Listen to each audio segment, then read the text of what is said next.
आमे अनेक समय रे शुणिछे बाघ आतंक विषय रे।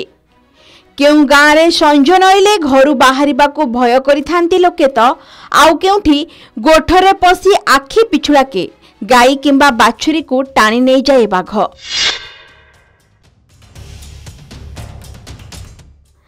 तेबे जंगल रो राजा कहला बेलू बाघर नाटा प्रथमे पाटिरू बाहरी जाए।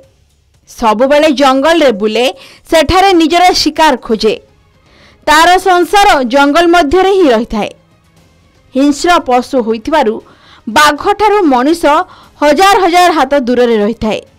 किंतु बाघ जे केबे मनुष्यर खाद्य हेबो ए कथा आपण केबे कल्पना रे सुद्धा भाबी नथिबे।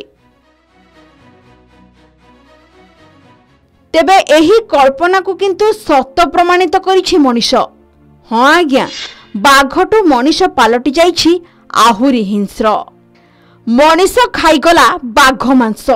कथाटा चकित लगुथिले भी 100% सत।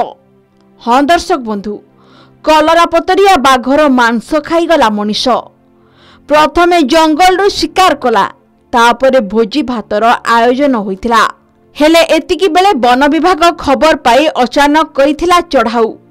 तापरे सामना को आसीथिला एई सत। एभली अमानुषिक घटना घटिछि संबलपुर जिला रेढ़ाखोल बनखंड गिरीशचंद्रपुर रेंज रे।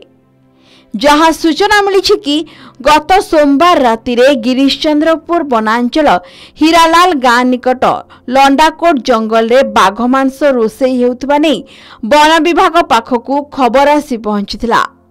राति प्राय 11टा बेले भोजी हेउथबा स्थान रे चढ़ाऊ करिथिला वन विभाग। घटनास्थल 3 जन को गिरफ करिथिला। जहाँ सूचना मिली घटनास्थल रंधा मांस, मुंड, खपुरी, गोड़, लांज, चमड़ा सह शरीर अन्य अंश जबत करिछि वन विभाग। एहा सह संबर, सिंह, 5टी टांगिया एवं देशी बंदूक जबत करिछि।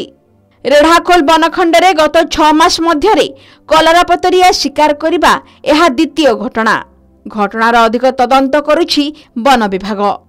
कलरापतरिया शिकार संपर्क में विश्वस्त सूत्रु खबर पाई डीएफओ श्री महांती एक स्वतंत्र टीम गठन करथिले।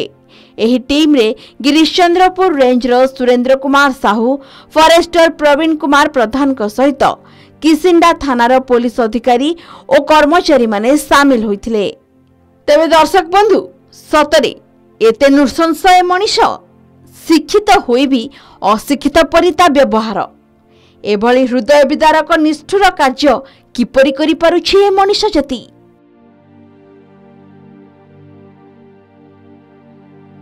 तेबे एही भली अपराधी विरोध रे दृढ़ कार्यानुष्ठान ग्रहण कराजिबा निहाती आवश्यक। रेढ़ाखोल जशवंत नारायण साहू को रिपोर्ट, के न्यूज ओडिशा।